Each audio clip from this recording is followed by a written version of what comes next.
से बाहर है। कई जगह पे रोड जाम कर दिए गए क्योंकि लोगों ने बड़े बड़े ढोल गलों में लटका रखे थे, पैरों में जूतियां नहीं, सर पे टोपियां नहीं, मुंह पर वुजू के नाम से एक कतरा पानी का नहीं गया होगा, और ढोल बजा करके सबसे बड़ा हुसैनी का दावा, हुसैनी होने का दावा कर रहे थे। सिर्फ एक सवाल करना चाहता हूं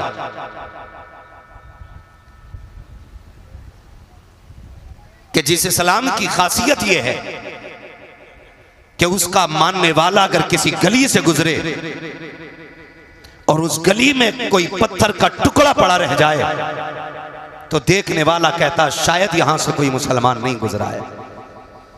अगर इस गली से मुसलमान गुजर गया होता तो यह पत्थर का टुकड़ा रास्ते में नहीं मिलता, क्योंकि महबूब ने ईमान के हिस्से को इमाततुल अज़ान तरीक कह करके ये बता दिया है कि जो रास्ते में पड़े हुए टुकड़े को इस नीयत से हटा देता है कि कहीं किसी को ठोकर न लग जाए, उसके सीने में भी ईमान की शमा जलवगर हुआ करती है।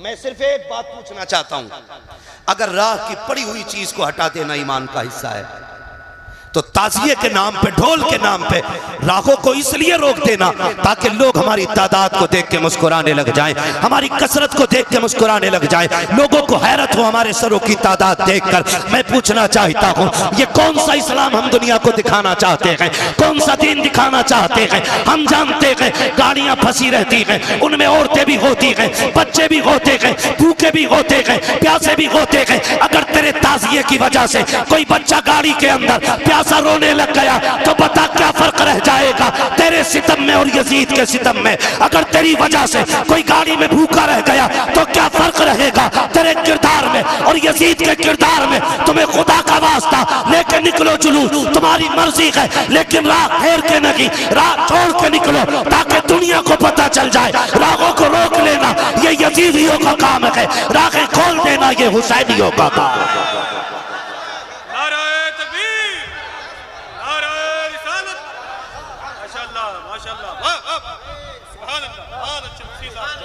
भाई माफ कीजिएगा, बातें मेरी कड़वी हैं, लेकिन किरदार जो है ना, हमारी निस्बतों का पता देता है, निस्बतों का पता देता है। आज पूरी कौम लग गई है, माफ कीजिएगा, जिसको आला हजरत सरकार ने हराम कह दिया, हर बरेलवी पे लाजिम है कि वो हराम माने। मुत्तफिक है इस बात से? कितने लोग बरेलवी हैं, जरा हाथ उठा के बता दें।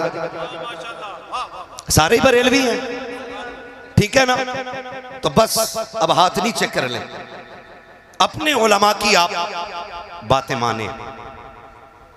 अगर ये कहते हैं कि रुक जाइए तो रुक जाइए, अल्लामा तौफीक साहब अल्लाह सलामत रखे, बड़ा काम इनके उलमा की जमात मिलकर के कर रही है, बड़ा काम कर रही है। अल्लाह इस जमात को सलामत रखे और हमारी पूरी जमात को इसी तरह दीन की तबलीग करने की अल्लाह तौफीक अता फरमाए। हाँ, हम वो काम करें जिससे ये लगे कि हुसैन के मानने वाले अच्छे अखलाक वाले होते हैं। करेंगे इंशाअल्लाह, वही काम कीजिएगा कि जिससे कोई ये ना कहे हुसैनी ऐसे होते, हुसैनी ऐसे होते। डॉक्टर इकबाल ने कहा था, यूं तो सैयद भी हो, मिर्जा भी हो, अफगान भी हो, तुम सभी कुछ हो बताओ कि मुसलमान भी हो। हम अपने रवैयों को देखें, हम अपने किरदार को देखें और अपने हालात को देखें। याद रखिएगा, सिर्फ 10 दिन हुसैन के नहीं है, 365 दिन हुसैन के। बोलें सुभान अल्लाह। इतना आहिस्ता ना बोलें कि मौलवी को नींद आ जाए, और इतना जोर से भी ना बोलिए कि पुलिस पकड़ के ना ले जाए, है ना? मैं जहां तक जानता हूं असद भाई, अभी तक मैंने किसी जलसे में नहीं देखा कोई जोर से सुभान अल्लाह कहने की वजह से मर गया हो, है ना? मरता भी नहीं है कोई। अगर डर ना हो मौत का तो फिर बोले या हुसैन। क्या बात है नौजवानों, आज इतना गला खोल के हुसैन का नाम लें कि आवाज बैठ जाए, ताकि कल सुबह उठें तो चाय इशारे से मांगे। अम्मी कहे हो क्या गया, कहना अम्मा जो पैसे वाले थे वो उनके नाम पे पैसे लुटा रहे थे। मेरे पास कुछ नहीं था, मैं ज़हरा के लालों पे आवाज लुटा के आ गया हूं। कम से कम इतनी तो कुर्बानी दे के जाइएगा। हाँ, इतनी कुर्बानी जरूर दे के जाइएगा, वरना अल्लाह सलामत रखे हमारी कौम को। हजरत जहां नहीं बोलना चाहिए वहां बहुत बोलती है, और जब नहीं बोलना चाहिए तब बहुत बोलती है। अभी पूरा स्टेज खड़े होकर छुपा रहा था, चुप जाओ भाई चुप जाओ, लेकिन चुप ही नहीं रहे थे। एक बंदा बता दो जो यहाँ बैठ के मिंबर पे उसने ये नहीं कहा हो बोलो। पहले ऐलान से लेकर के मेरे नाम तक सबने कहा बोलो बोलो बोलो, लेकिन हम बोलने को तैयार नहीं, कहीं बिजली का बिल ज्यादा ना आ जाए। हम उस उत्तर प्रदेश में रहते हैं जहां पे सांस लेने का भी बिल देना पड़ रहा है। हाँ, मुझे इलेक्शन नहीं लड़ना है, वरना मैं एक एक टॉपिक पे बात करने की हिम्मत रखता हूं, लेकिन मैं गैरों को बाद में समझाऊं, पहले अपनों से निपट लूं। मेरा एक उसूल है भाई, मेरी तकरीर तबे यार को बेचैन करती है, सबब क्या है वही कहता हूं जो दिल पर गुजरती है।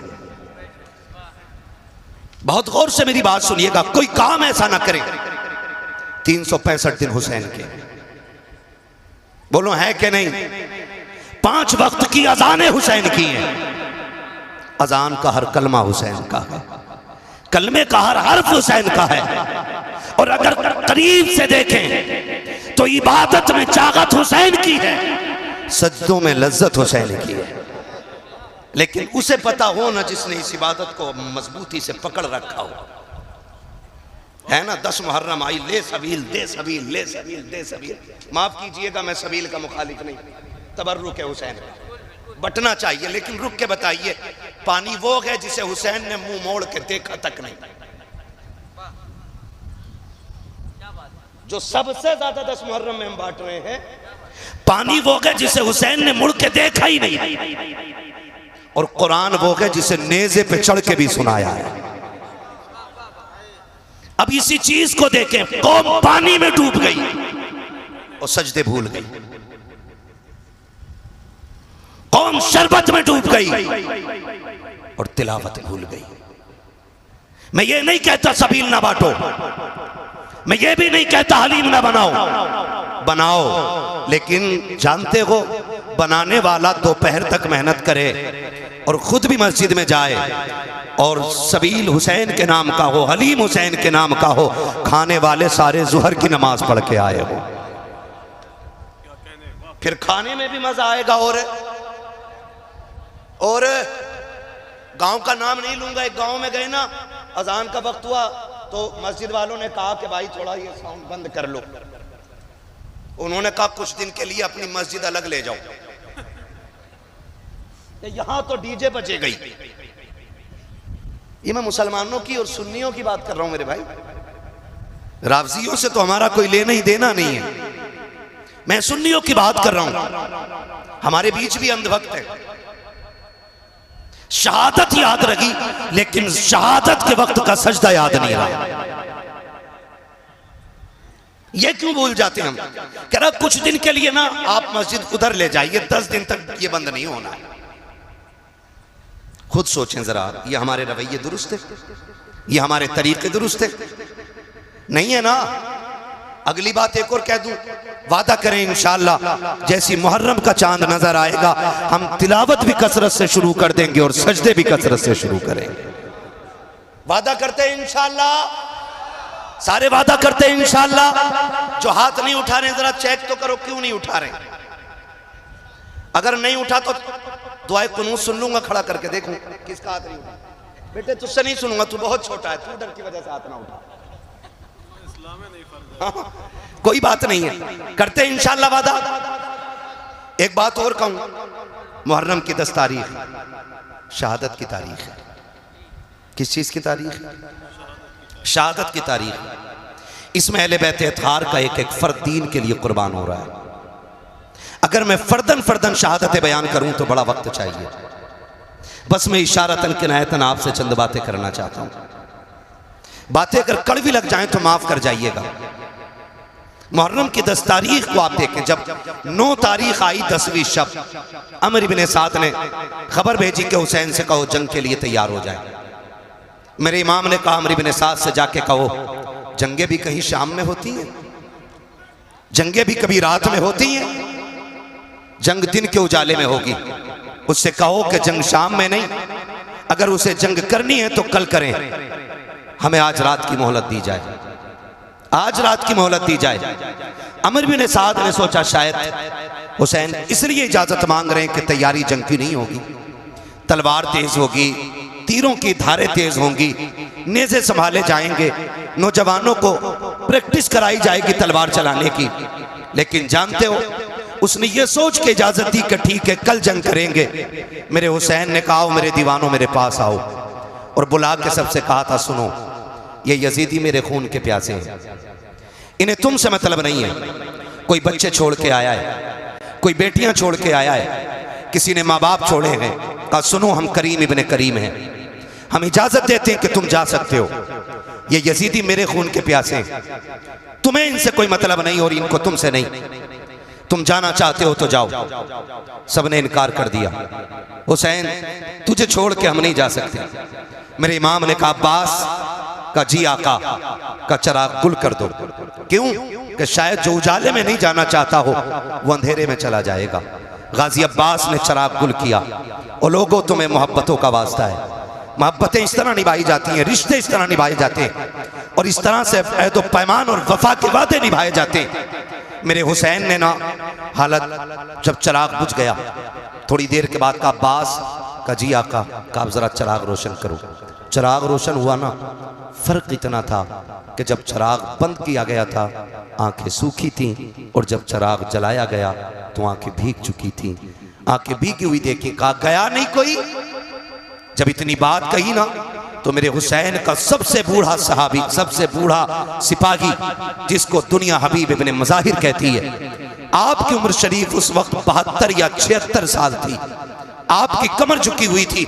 आप अपनी जगह से उठे, तलवार निकाली, आका हुसैन के कदमों में रखी, और रख के कहते हुसैन अगर आपको ये लगता है कि मेरी सफेद दाढ़ी देख करके लोग आपकी जमात को कमजोर समझेंगे तो हुसैन वापस न भेज, रही मेरी तलवार ये, इससे मेरा सर कलम कर दें। मेरे इमाम ने कहा चाहते क्या हो? कहा हुसैन सबका यही फैसला है, जिएंगे तो तेरे साथ जिएंगे, मरेंगे तो तेरे साथ रहेंगे। मेरे इमाम ने कहा कि ये तुम्हारे खून के प्यासे नहीं है, तुम जा सकते हो। कहा हुसैन अगर नाना ने कयामत में पूछ लिया मेरा बेटा प्यासा था और तुम उसे छोड़ के चले आए थे तो हम क्या जवाब देंगे? मेरे इमाम ने कहा परेशान ना हो, वादा करता हूं कयामत में नाना से कह कह के एक एक को जन्नत दिलवाऊंगा, कह कह के एक एक को नाना से जन्नत दिलवाऊंगा। कहा हुसैन हमें जाना ही नहीं है। फिर मेरे इमाम ने कहा फिर जाओ इबादत करो, हो सकता है अब ये जिंदगी की आखिरी रात हो, अब इससे बड़ी रात शायद हमें इबादत के लिए न मिल सके। ये बात मेरे इमाम ने कही। फिर हर खेमे में सजदे भी हो रहे थे, तिलावत भी हो रही है। किसी को जान की परवाह न की, किसी को खानदान की परवाह न की, किसी को अहलो अयाल की परवाह न की। सारी कौम जितने भी सिपाही हैं पूरा काफिला अल्लाह की इबादत में लग जाता है। किसी का सजदे में सर है, किसी के लबों पे तिलावत कुरान है। अल्लाह अकबर, फजर का वक्त करीब आया है। मेरे इमाम ने हजरत अली अकबर को बुलाया था। का अकबर कहा जी बाबा कि जब मौलाए कायनात थे तो इमाम हसन अजान पढ़ते थे, नमाज अली पढ़ाया करते थे। जब बाबा का विसाल हो गया फिर अजान मैंने पढ़ी है, नमाज भाई हसन ने पढ़ाई है। आज हसन नहीं है, नमाज मैं पढ़ाऊंगा, अजान अकबर आपको पढ़नी है। अकबर जाओ अजान पढ़ो और आते आते मैदान करबला का मंजर भी देखते आना, पूरे मैदान का जायजा भी ले लेना। हजरत अली अकबर गए हैं, आपने जाकर के अजान पढ़ी है, अजान पढ़ के फारिग हुए हैं। आप जब मैदान करबला को देखने के लिए निकले हैं और आपको हिचकियों की आवाज आई है, आपने उधर रुख किया है जिधर से रोने की आवाज आ रही थी। आपने जाकर के क्या देखा? कोई खातून है जिन्होंने अपनी चादर का आधा हिस्सा पकड़ रखा है, करबला की जमीन को साफ करती जा रही है। वापस पलट के आए हैं। मेरे इमाम ने कहा था अकबर क्या तुम देख आए करबला का मैदान? का जी बाबा देख लिया है। का क्या क्या देखा है? का सब कुछ देखा है, लेकिन आज अजीब चीज देखी है। का क्या देख के आए हो? का बाबा करबला के मैदान में एक खातून को मैंने रोते देखा है और सिर्फ रो नहीं रखी थी बल्कि दुपट्टे से मैदान करबला की सफाई कर रखी थी। इतना मेरे इमाम ने सुना है, आंखों में आंसू आ गए। अली अकबर ने कहा था बाबा मैंने कोई ऐसी बात न कही, आप रोए क्यों हो? कहा बेटे अकबर तुझे नहीं पता है, तूने जिसे करबला में देखा है वो कोई आम खातून नहीं बल्कि मेरी माँ फातिमा ज़हरा मदीने से चल के करबला आ चुकी है।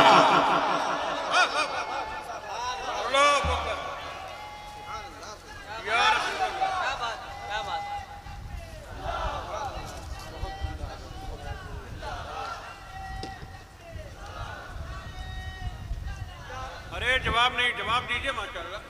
मुझे हैरत होती है लोग खातून जन्नत की बात करते हैं, वो कैसे आ सकती हैं, वो कैसे आ सकती हैं? मैंने कहा जरा दिल पे हाथ रख के बता, तू 7 समंदर पार हो और तेरी माँ हिंदुस्तान में हो, रात के 3 बजे तुम्हारे पेट में दर्द उठे, फजर होने से पहले माँ का फोन पहुंच जाता है, बेटे खैरियत है? अम्मा क्यों? कहा रात 3 बजे से आंख नहीं लग रही है, रात 3 बजे से आंख नहीं लग रही है। फिर बेटा टूटे लहजे में बात करता है ना, तो माँ कहती है बेटे बीमार है ना? हाँ अम्मी तुझे कैसे पता चला? कहा बेटे रात 3 बजे मेरी आंख खुल गई, तब से दिल घबरा रहा है। मैंने कहा अगर आज की गुनाहगार माँ 7 समंदर पार का पता रख सकती है तो खातून जन्नत अपने बेटे करबला में शहीद होने के लिए जो गए हैं उनकी खबर क्यों नहीं रख सकती है? मुझे तो हैरत होती है लोगों पे। कहा अकबर तुमने जिसे देखा है ना वो कोई आम खातून नहीं, मेरी माँ फातिमा ज़हरा है। कहा वो करबला में आ चुकी हैं, तारीख गवाह है। फजर पढ़ी, फजर के बाद का वक्त है, सुने खुद नहीं खाते हैं गैरों को खिला देते हैं, ऐसे होते हैं मोहम्मद के घर आने वाले, ऐसे होते हैं मोहम्मद के घर आने वाले। बहुत गौर से सुनिएगा, फजर के बाद का वक्त शुरू हुआ। एक बच्ची यजीदी खेमों से निकल करके हुसैन के खेमे में आ गई। है तवज्जो सारे लोगों की? भाई कुर्सी के चक्कर में ना पड़े, ये कुर्सी बड़े बड़ों को खा गई और इसकी लंबी उम्र नहीं होती आरिफ भाई, उम्र बड़ी मुख्तसर है इसकी। एक टांग टूट जाए तो बैठने वाले की तोड़ देती है, ये बैठने वाले की तोड़ देती है। हम प्लास्टिक की कुर्सी वाले नहीं, हम तो आयतुल कुर्सी वाले लोग हैं। जो इस कुर्सी पे बैठे 2 फीट उठता है, जो आयतुल कुर्सी को साथ लगा ले वो रोज उड़ के जाके अल्लाह के आसमान तक चला जाया करता है। ये आयतुल कुर्सी का उरूज है। तवज्जो है सारे लोगों की? जिसको जहां जगह मिल गई ये बैठ जाइए भाई। मैं देख रहा हूं एक कुर्सी पे 3 बैठे हुए हैं, कुर्सी पे भी सितम है। कुर्सी ने संभाल रखा है तो ज्यादा हिलिएगा नहीं, वो टूट सकती है। तवज्जो है सारे लोगों की? कौन सा वक्त शुरू हुआ?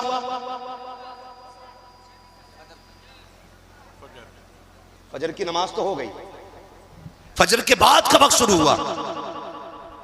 अमर बिन साद के लश्कर से एक बच्ची निकल के हुसैन के खेमे में आई। वो बच्ची टहल रही थी, सैयदा ज़ैनब की नजर पड़ गई। जानते हो ज़ैनब कौन है? ज़ैनब वो है जिसने कम उम्र में सबसे पहले कुरान हिफ्ज किया है। हाँ, ज़ैनब वो है जो कूफे की शाहराहों पर, कूफे की गलियों में, कूफे की जमीन पर कुरान की तफसीर बयान करती रह गई है। और मुझे तो बात समझ में ही नहीं आती है, हमारी कौम ने समझा क्या है करबला को? हुसैन जवान होकर के सीधे करबला नहीं गए। हुसैन वो गए जिसने 25 साल रियाजुल जन्ना में बैठ करके लोगों को हुजूर की हदीसें पढ़ाई है। 25 साल तक मेरा इमाम रियाजुल जन्ना में बैठ करके हुजूर की हदीसें पढ़ाता रहा है। और आज मेरी कौम का हाल यह है कि अपना बाप मरने लगता है, बेटे को सूरे फातिहा पढ़ने की तौफीक नहीं होती है, बाप की सांसें अटकने लगती है, तब कुरान वाला तलाश करने जाया करते हैं। कहने को पक्के हुसैनी है लेकिन सही से सूरे इखलास भी याद नहीं है। हाथ जोड़ के तुम्हें खुदा का वास्ता दे के कहता हूँ, और लोगों खुदा के वास्ते आने वाले मुहर्रम से पहले भले डेग बने या ना बने, सबील के लिए पानी का इंतजाम हो दिया ना हो, हर नौजवान जिसे कुरान ना आता हो इतना कुरान जरूर सीख ले, ताकि 1000 मरतबा सूरह फातिहा पढ़ के 10 मुहर्रम को मुसल्ला बिछा के हुसैन से कहे आका आपने नेज़े पे कुरान पढ़ के सुनाया है, मैं मुसल्ले पे बैठ के सूरह फातिहा सुनाने आ गया।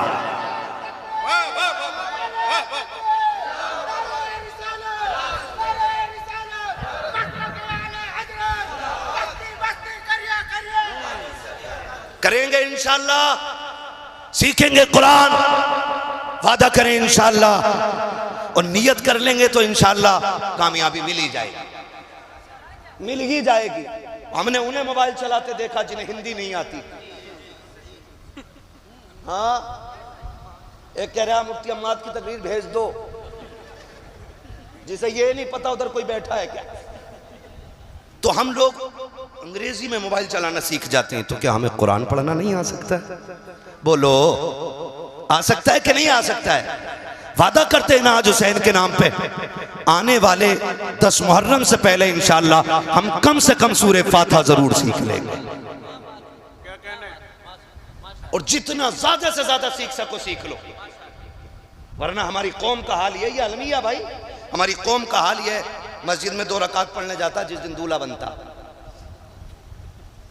हाँ भाई, तो सुबह जब तक आए ना निकल के ना, दूल्हा इमाम निकल के ना आए ना, खड़ा रहता। क्यों? कि नियत नहीं बताई अभी किसी ने, नियत नहीं बताई है। एक को नियत बताई, नियत तो बता दी, दे सजदे पे सजदा, सजदे पे सजदा। ये मेरे साथ का हादसा है भाई, मैं किसी और की नहीं बता रहा हूँ, मेरे साथ का हादसा है भैया। वो नियत सलाम ही नहीं फेर रहा है, पीछे वाले कह रहे कब सलाम फेरेगा, तो सजदे में कह रहे आके थोड़ी देर रुक जाओ, सजदे में कह रहा है कि बस अब के आखिरी रकात है। ये हमारे दूल्हाओं की कंडीशन है। फिर गाड़ी घर से निकली है, 4 कदम चली थी कि हादसे का शिकार हो गई। माँ ने सर पे खाक डाली, बाप तड़प जाता है, हाय बेटे के हाथ की मेहंदी नहीं छूटी थी, अभी सेरे के फूल नहीं टूटे थे, बेटे की जिंदगी का कारवां उजड़ गया है। खुदा की कसम खा के कहता हूँ, इतना कुरान सीख लो कि घर से दूल्हा बन के भी निकलो, अपने ऊपर आयतुल कुर्सी पढ़ के दम कर लो। अल्लाह की इज्जत की कसम, अगर वो राजी हो गया, जब तक लौट करके ना आओगे मौत भी तुम्हारे करीब नहीं आ सकती है। ये हकीकत है। हमारी कौम को नमाज नहीं आती, नमाज नहीं आती। हसन हुसैन उसमें भी बड़ा शीन, ऐसे बाबे हमारे बड़ा लंबा झंडा लगाया एक ने, उस पे लाल कलर का झंडा और उस पे लिखवाया हरे कलर से या हसन, बड़े शीन से। और इलाज कर रहा है वो लोगों का। नहीं, पूछे ना इन उलमा से पूछे। इतना कुरान तजवीद की रियायत से याद करना फर्ज है जितने से नमाज मुकम्मल हो। ये याद रखिएगा, ये नमाज जनाजा नहीं है, एक ने पढ़ ली तो सबकी उतर गई। ये नमाज जनाजा सबको अपनी अपनी नमाजें याद होनी चाहिए। करेंगे इंशाअल्लाह। अगली बात करूं, अगर तैयार हैं आप तो बोलें जरा सारे या हुसैन। पीछे वाले थक गए, अल्लाह करे इनको हाथ उठाने की तौफीक मिलती रहे। मैं बद्दुआ नहीं करूंगा, क्योंकि मेरे नबी पूरी जिंदगी इस उम्मत के लिए दुआ करते रहे। हाँ ठीक है, कह सकते हैं, जरा बोल दें या हुसैन। हाँ, मैं एक साहब तकरीर कर रहे थे, वो नजामत कर रहे थे अफक भाई, तो कह रहे कि जो हाथ हुजूर के नाम पे उठ जाएगा उसे कभी फालिज नहीं होगा। मैंने कहा भाई अजीब मसला है, बीमारियां भी रब की तरफ से नेमत होती हैं, ये दावा क्यों कर रहे हो? अगर फालिज होना यह अजाब या इताब होता तो इमाम बुसीरी के बारे में क्या राय है? और बीमारियां रब की तरफ से आजमाइश होती है। लेकिन इतना कहूंगा कि जो हाथ हुजूर के नाम पे उठेगा वो किसी बदअकीदा के आगे कभी मिलाने के लिए नहीं झुकेगा। कहें जरा या रसूल अल्लाह। कौन से वक्त की बात हो रही है? फजर के बाद का वक्त है। हुसैनियों में मुबारकबाद पेश करता हूं, तुमने करबला वाले हुसैन की महफिल सजा रखी है। तुम उनकी महफिल में आके बैठे हो जिनकी चौखट से आज तक कोई खाली गया ही नहीं है। बरेली से मेरा इमाम कहता कौन देता है, याद है आपको? कौन देता है? देने को मुंह चाहिए, देने वाला है सच्चा, देने वाला है सच्चा। हमारा नबी पानी कौन सी तारीख को बंद हुआ था? डर के ना बोलो, ये बात हमने मौलवी से नहीं, ये बात हमने अपनी अम्मा से चूल्हे पे सीखी थी। हाँ, ये बात हमने अपनी मां से चूल्हे पे सीख ली थी कि करबला में 7 तारीख को पानी बंद किया गया था। कितनी तारीख को? और जोर से, कितनी तारीख को? ये आवाज उन तक जरूर जानी चाहिए जिन्हें नई तहकीक का कीड़ा है। ये सही है। हाँ, कितनी तारीख को? हर सुन्नी हुसैनी बोले कितनी तारीख को? एक साहब तो कह रहे हुसैन गुस्ल करके करबला में गए थे। नई नई किताबें लाते निकालते। ठीक है जी, हम आला हजरत वाले लोग हैं जी, और जो आला हजरत कह गए वही हम मानने वाले लोग हैं। अब उनकी बात को रद्द करने के लिए उनसे बड़ा हजरत लेके आओ तो हम मानेंगे। उनकी बात को रद्द करने के लिए किसी चुटपुंजिया हजरत की नहीं मानेंगे। बस सीधी सी बात अपनी। जब मेरा इमाम लिखता है कि हुसैन 3 दिन के भूखे प्यासे करबला में शहीद किए गए, तो गोया इमाम ने कहा कि वो भूखे भी थे और प्यासे भी थे। तो कितनी सलाम की डालियां निछावर कर ले, पढ़े बावाज़े बुलंद अल्लाहुम्मा सल्ली अला सय्यदिना व शफीइना व नबीना व मौलाना मुहम्मदिन मअदिनिल जुदी वल करमी व आलिहि व अस्हाबिहि व बारिक व सल्लिम सलातन व सलामन अलैका या रसूल अल्लाह सल्लल्लाहु तआला अलैहि वसल्लम। मैं सबसे पहले मुबारकबाद पेश करता हूँ सोनू भाई और उनके तमाम रुफ़क़ा, अहबाब, दोस्त और वो तमाम बरादरान जिन्होंने बेपनाह कोशिशें और मेहनतें करके इस महफ़िल को सजाकर हमें और आपको अल्लाह और उसके रसूल के ज़िक्र करने का मौका फ़राहम किया। मौला करीम इन तमाम अहबाब को दिन दूनी रात चौगुनी तरक्कियाँ अता फ़रमाए, और जितने भी आशिक़ाने मुस्तफ़ा इस महफ़िल में तशरीफ़ फरमा हैं, अल्लाह करीम सबकी हाज़री के सदक़े में हमारी भी हाज़री अपनी बारगाह में कबूल फ़रमाए। मुअज़्ज़ज़ हाज़रीन इकराम, अभी आपने बड़े ख़ूबसूरत लबो लहजे में शुअरा से नातो मनक़बत के अशआर मुलाहिज़ा फ़रमाए। उनके बाद एक बहुत कम वक्त में आपने बड़ी ख़ूबसूरत गुफ्तगू भी मुलाहिज़ा फ़रमाई। मेरे बाद भी इंशाअल्लाह आपको ख़ूबसूरत कलाम भाई असद इकबाल कलकत्तवी साहिब क़िबला से सुनना है।